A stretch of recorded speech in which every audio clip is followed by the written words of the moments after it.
The Wettingale rugby field in Dededo was once sole home of the Hal Angels football team. Now the field has become a victim of vandalization and a battle of ownership. A compromise is trying to be worked out, but inherent Ivan Sharoma still wants what was promised to his family and especially his father, Hal Sharoma. Back in the early 80s, this rugby field used to be our practice field. Rugby people, the Morrisons, they wanted a field for rugby back then. They came to an agreement where the rugby people, my dad decided to let them go ahead and use this field, which is our practice field, and in return they would build us another practice field.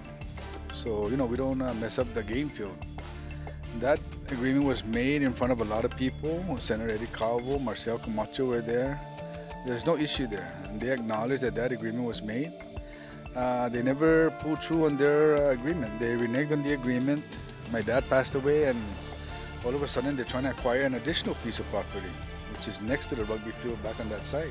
With both sides still not coming to an agreement, not too much can be said on what is going to happen with this former football, now rugby field, but Ivan explains why nothing is being compromised. It's at a stalemate right now because they did give me a proposal, an option, and my family don't agree with it. So we're, back to square one. Or if anything, we're just going to take back everything. I have a license for the whole area, including the baseball field, that additional piece over there, this rugby field, and our main Angel field.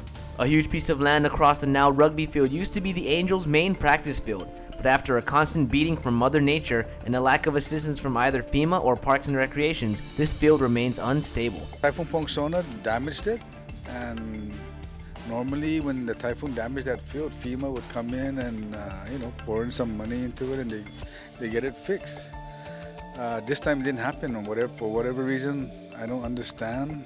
But then again, all the recreational facilities on Guam are, haven't been renovated or fixed up, and Angel Field included. So as the Sharoma family continues to take care of the football field that Hal, the grandfather of football Sharoma, worked so hard at keeping alive and running, they are also fighting to give the field back to the Angels. Back in the day, all the athletes wanted to play on this field. Reporting from a once beautiful field in Wettingale, Dededo, I'm Robert Balahadja.